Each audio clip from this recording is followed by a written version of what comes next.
So hey guys, welcome to this third lecture on nodal analysis. In nodal analysis, what we are going to do is start off by writing KCL equations at each of our n-1 nodes with respect to a reference node. So if you take this example which we have here, we have four nodes, but one of them is going to be a reference node. So we'll write the nodal equation for each of the other three nodes. So if we write at the node 1 first, we'll get the sum of incoming currents equal to the sum of outgoing currents. So the sum of incoming currents is going to be I1, and the sum of outgoing currents is V1 by R11 plus V1 minus V2 by R12 and plus V1 minus V3 by R13. And just for convenience and to simplify our calculations, we take 1 by R to be G, and after that, if we just try and simplify, we get this equation as you can see. If you repeat the same analysis for the second node, although here there's no incoming current, so the sum of outgoing currents is going to be 0, and then we'll again get some G coefficients and the voltages V1, V2, and V3, and we'll have a linear equation again. And if you repeat the same at node 3, where the incoming current is I3, and where we have another incoming current of I3. So we'll just get V3 minus V1 by R31, and again we just repeat the analysis. So I mean, after writing down these three equations, we have these three equations where V1, V2, V3 are basically our variable voltages, and we have all these G coefficients on the left hand side, and I1 0 and I3 on the right hand side.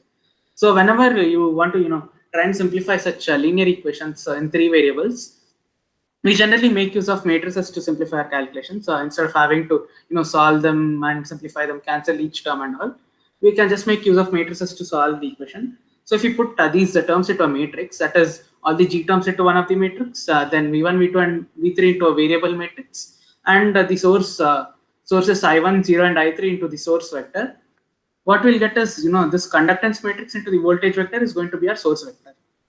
So our conductance matrix is going to have all these G terms, and then our voltage vector will have V1, V2, and V3. And on the right hand side, we'll just have our source vector I1, 0, and I3. This is sort of analogous to the Ax equal to B, which you might have studied in matrices, where A is like the coefficient matrix, X is like our variable matrix, and B is the matrix which has all the constants on the right hand side. So in that sense, you have this G into V is equal to I, and to find the voltage vector, we can just write it as the inverse of G into I, or V is equal to G inverse into I. So that's basically what we do when we want to solve for the variable voltages. Now let's try and look at a more specific case where we have a voltage source along with some current sources. So when we have a voltage source, I mean, we can't really associate any, and there's no resistor here too, so we can't really associate any G term to this branch. So since we can't attribute any G term to this branch, what we can write is, I mean, at node 1 it's quite easy to write just like the previous case, but at node 2, instead of writing the current specifically in terms of voltages, let's just write it as IV23, where the current is the outgoing current from node 2 to node 3. So it is IV23. And we'll have the same term in the nodal equation at 3 too.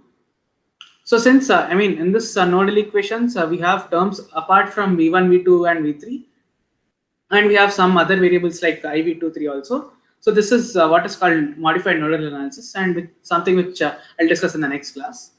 And another underlying constraint here which we have due to our voltage source is that V2 minus V3 should be equal to V23, or V23 is basically the source voltage, which can be taken as Vs.